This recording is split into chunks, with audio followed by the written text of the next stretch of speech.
Hello fellow glue sniffers and sprue snippers. Welcome back to Blitzkrieg Modelworks. I'm Bob, you know me as Darkland on the forums. Hey, how's it going guys?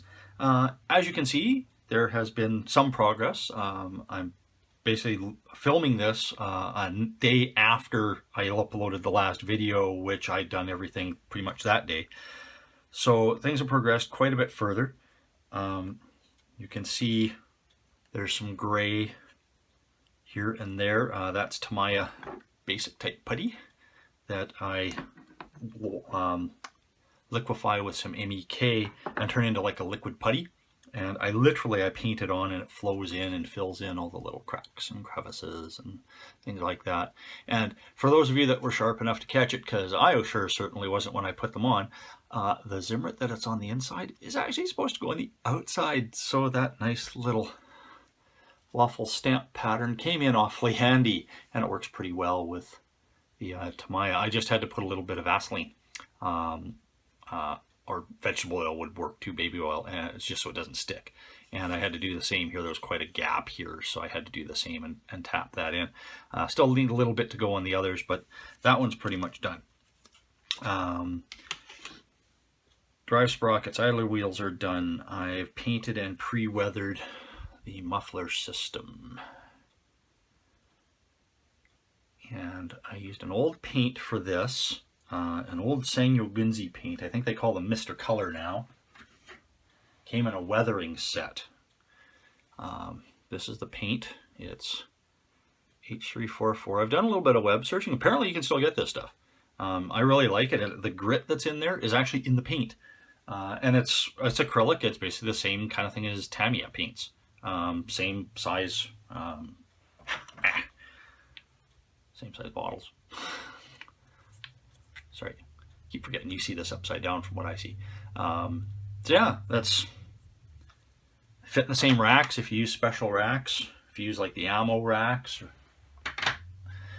But otherwise, like the lower hull, all the suspension components are on the right side. I just got a couple of bumpers to put in on the left, and that's ready to go. The road wheels and return rollers are all painted, and I've already started doing some weathering with some washes. And see how well that, it's kind of shiny still. It still needs the matte varnish. Once this stuff is set, it's still a little on the tacky side. And I just used Tamiya XF60, shot through my Pash VL at about 15-20 psi, thinned about 1/3 paint, 2/3 iso alcohol. No flow aids or anything like that. I put a little drop of, actually I put a little drop of dish soap in the paint when I get them new, when I first open them, and that acts as a flow aid. And then the wash that I used, I honestly can't tell you what I used. This is my own concoction in an old polyess or Floquil. It's probably polyess, same bottles. This is an oil base that I made out of literally artist oils and some mineral spirits. Basically you mix it up till it looks grungy. That's my gungy brown wash. And then I have an oily black wash, which when you shake it up, it's kind of yucky oily black. Certainly you can buy stuff like this now. I mean, Tamiya make washes, panel washes. You can get stuff from Ammo and MIG and AK. I guess Ammo and MIG are the same. Yeah, there's lots of different companies making this stuff. So if you want to experiment and make your own, that's fine. I'm just old school. I'm used to making it myself. I'm not really used to being able to go to a store and just buying a wash. It seems almost silly when you go 20 some odd years making your own, and then all of a sudden you can buy them. So another thing that I'm doing, I am replacing, get that out of here, the kit barrel, which I thought I had right in front of me, and once again it just disappears before my eyes. Oh. Go out of camera range, threw it in the box that's behind me. So this is the barrel that you get in the kit. It's 3 pieces, 2 barrel halves in the collet. Nothing wrong with it. perfectly good out of the box.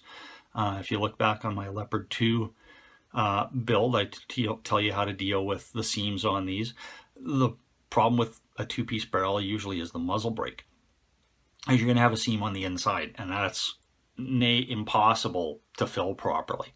Plus, there's tiny little details missing on here. For the average modeler, not a big deal.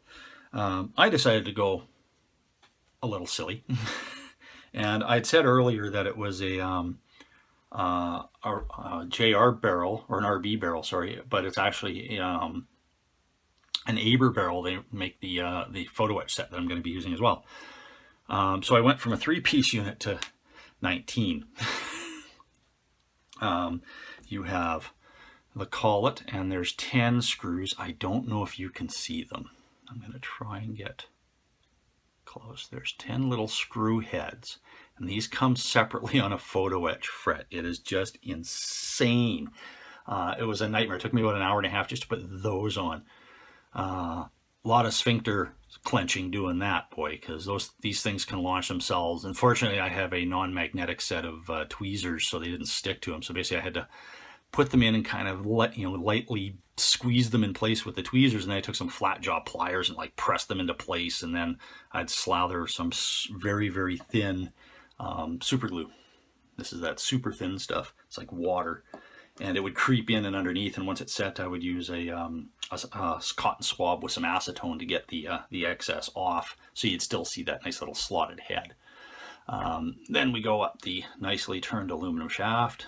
It's a great thing about a metal shaft or metal barrel, there is no seam to worry about. There's a tightening collet, and I don't know if you can see the detail that's on that you don't get with the original. There's the key that holds everything kind of in place. I lost the unit. It was actually like a 3-piece unit. It was 1 piece, but you were supposed to fold it, and the thing kind of launched on me. I figured the amount of time it's going to take me to look for it, I could just make one out of some sheet styrene. So that's just out of some evergreen, and it's actually got a hex nut on top that's from some old model railroad Grant Line stuff that I've had kicking around forever. So there's actually, you can probably barely tell, there's a little spacer that's in between. It's kind of like a crush washer. The muzzle brake itself is actually in 2 pieces. That has to be super glued. And then right inside, I don't think you can see it. Right inside the muzzle brake, there's a couple of other photo etch pieces that you glue together. It's like another tightening collet. I'm not exactly sure what it's supposed to be for in the real one, but it looks really cool that you're there. And on top of all of this, the barrel's rifled. If you can look straight down in there, I've actually painted it black already, but if you can look straight down into there, you can actually see there's rifling in the barrel. It is just nuts, and that was like 20 bucks. To me, you know, I'm a detail nut, so yeah, that's worth the money to me. For most people, you know, this was probably, you know, especially if you're fairly new to it, this would be so flippin' aggravating, especially those screws. So aggravating for most people. I wouldn't recommend it for your first time out. You know, get something, you know, do something like for a Panzer IV or Panzer III or Tiger or Panther or something that's a little bit simpler. But going on from that, I've had a couple of people PM me about the MB figures that I'm using because I used a term for a tool that apparently a lot of people haven't heard of before, and that's called a pyrograuve. Now, a pyrograuve is basically a soldering iron with a knife blade on the end, or other types of tips. It's made primarily for wood burning. I picked up this kit from a company here in Canada called Lee Valley Tools back mid-90s. I believe I paid around $40 Canadian at the time. I haven't, forgive me, I didn't check their website. They're still around. I still shop there actually. Good for a lot of little fine tools and bits and pieces. I don't know if they still sell it, but I know something of this sort is available, and I'm sure you could find something like this, you know, for our American friends at something like Harbor Freight or Amazon or even eBay. I'm sure they're all over the place by now. You see the collet with the number 11 X-Acto knife blade, and yes, you can use it as a soldering iron. It's a multi-use tool. So what you do with that is, what I've done actually is I'm using the number 11 scalpel blades, and this is hot. I've had it plugged in for a little while. You got to use them really, really hot. There's no temperature control on them, and I'm not even sure what the wattage is. I never even thought to look,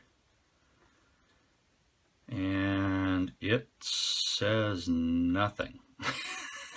Nothing at all.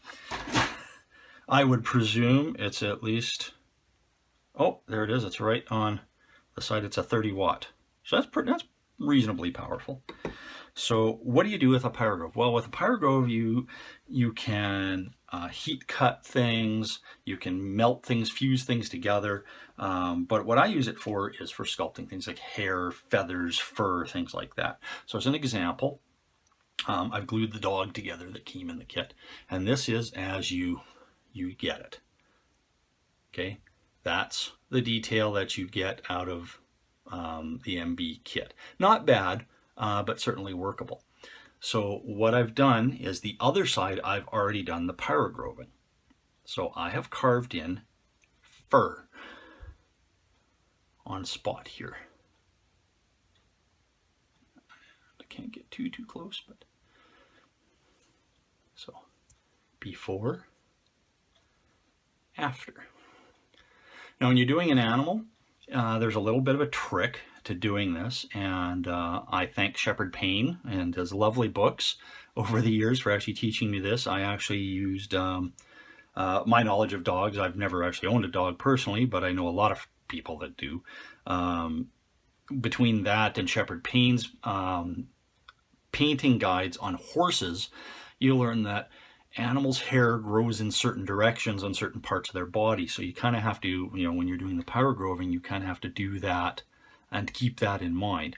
I'm not going to work on the dog today because it's a little delicate and a pain to do, but I'll show you another example. This gentleman's hair, and I've done one half. Come on, there we go. But not the other. I've even done the underside. I've done the side and the back. And you see, it almost makes it fluff up a little bit. And this is going to be really difficult for me to show you guys how to do it. It's really simple, but you definitely cannot have a heavy hand when you're doing this. Excuse me, I gotta put my close-ups on. Getting old sucks. So in this case, if you look close there, there's actually a mold seam on the top of his head. I'm not even going to clean that up. That's actually going to get blended right in. By the time you're done, if you do this right, and I mean, don't work on your good figures if you want to ever try this.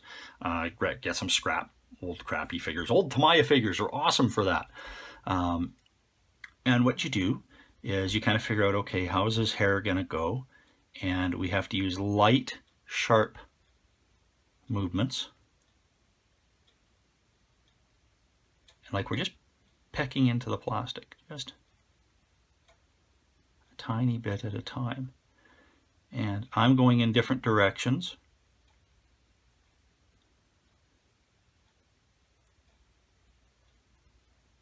He's got this wonderful part down the middle of his head.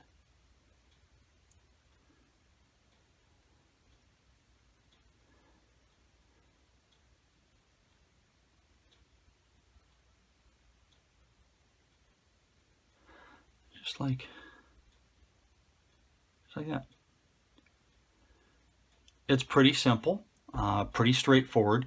Like I said, you can't have a heavy hand. You can't be there jab, jab, jab. This is very, very light. I'm not really even pressing in. This thing is so hot, especially the tip of this thing is so hot. It just goes in and cuts a tiny little groove, and like you just peck it and pull it out, peck it and pull it out, peck it and pull it out. And that's how we're going to make the hair on all of these guys look so much better. Wish I could rig the camera up so you could see closer, but this is my iPhone. It's the best camera that I've got at this point. So another thing that I'm going to do to improve the figures, and I see this a lot, you see this almost always on plastic figures. It's not quite as bad on resin, but I have seen it. Because of the limitations of the molding, this leg was molded in halves right? So there's a top mold and then a bottom mold, and there will be a mold seam. And here, you can see the mold seam there in his shorts. I've already taken it off of his leg. But one of the limitations is that injection molding can't do undercuts. So here you've got his shorts, and it's just a solid block. Now for most people that's fine. Some people might, put a little black line or something in there, make it a dark shadow. I'm not most people. It bugs me. It bugs the hell out of me seeing that kind of stuff. So what I did is, with a dental tool that I, oddly enough, got at Lee Valley Tool. I'm sure you can pick these up at like Princess Auto, or if you have a friendly dentist. I reprofiled the blade. I'm going to try... and you can use a plastic scriber. I think Squadron sells plastic scribers that'll do the same thing. And they're slightly different.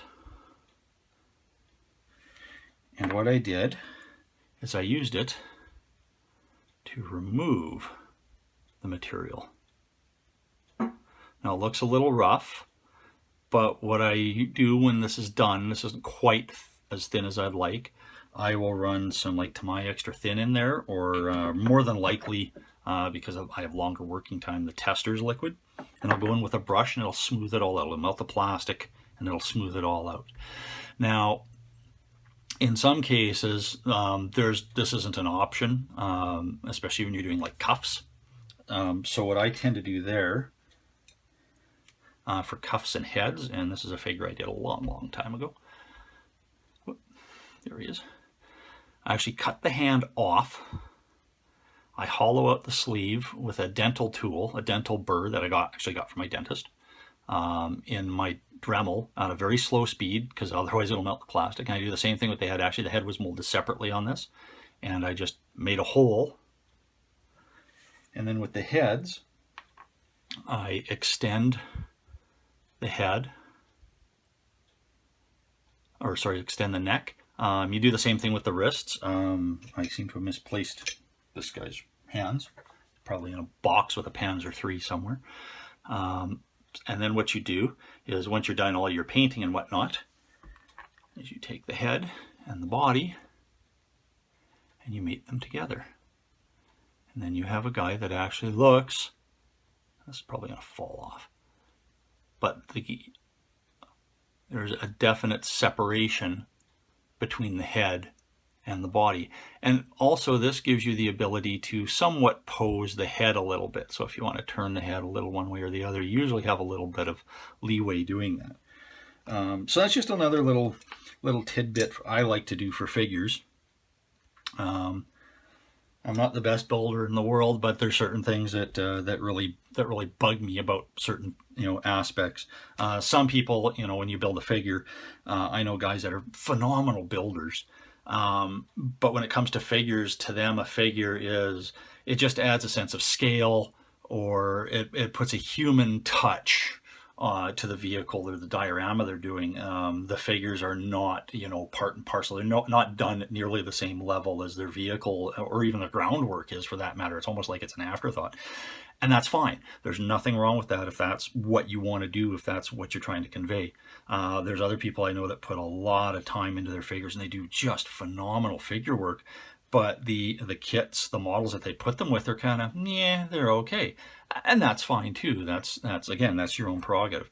I'm kind of a half and half kind of guy. I don't want the kit to overpower the figures, quality wise, or vice versa. If they do, but that's, I'm going to put as much work and effort into the figures as I do for the kit, because I want them to complement each other, not for one to detract from the other, if you understand what I mean there. So I got a couple of weeks left to finish this up. Shouldn't be a problem. I won't do a figure painting video unless people really want to see it. Honestly, I am so out of practice. I mean, this figurehead that I showed you, I showed a few people on the YouTube group, and guys were like, "Oh wow, is that ever good?" And it's like, yeah, I painted this probably like 10 years ago, 12 years ago for Tamiya Panzer IIIL. It's like half finished. It's like 40% done, sitting in the box with a whole bunch of Aber photo etch, and I, to this day, don't know how the heck I did that even. So I need a little bit of work, and of course I'm jumping right in with guys that have, bare arms and bare legs, so that's going to be a lot of fun. So hopefully I'll get the construction done pretty much next week. I've got a whole bunch of this Aber etch to do. A lot of it I won't be using because some of it was supposed to go underneath the zimmerit. No point in putting it on if you're just going to cover it with zimmerit that is solid, and you'd have to cut around anyway. There's not a lot of point. And there's other things like they actually give you rifling for the barrel. Okay, I bought a barrel that's got it. I'm not going to use it. There's other bits and pieces that I honestly don't think add anything to the kit. It just adds to the parts count. I don't need like operating hinges on the hatches and things like that. The ones that are in the kit are just perfectly fine. But things like tool clasp, yes, I'll use. The grills over the intakes I'll definitely be using, because I don't know how well. If nobody's ever seen Aber stuff. I mean, this stuff, even though it's flat etched, they have etched it in such a way it looks like woven metal. When you paint this, it will look just like woven metal. It's really cool stuff. Oh yeah, there's chain links. Not as good as actual chain links, but pretty damn good. When you compare this to the Tamiya stuff, or the Tamiya that you can get with the kit, the Tamiya stuff is like, this is like working in silk. The Tamiya stuff is like working with 3/4 inch plywood. It's a board. It's devoid of any detail. It's just a flat piece of mesh with checker cut into it, basically, is what it looks like. So this will take a little bit, not a huge amount of time, but like I said, I'm not using all of it. I'll just be very selective what I use. So hopefully the majority of the build will be done within the next week and a half, and then it's the home stretch for finishing. My goal is to get the vehicle done for the group build.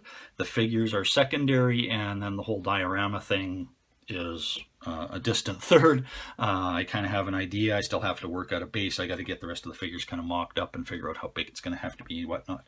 And I still have to work on that Bronco Panzer I and finish up my my Snow Leopard for you guys. Deckling had a little issue with some of the decals. I'll explain that in that video. So anyway, hope to see you again within the week. And if you haven't already, please like and subscribe. And any constructive comments, please, in the comment section below. And thank you very much for watching. And we'll see you next time.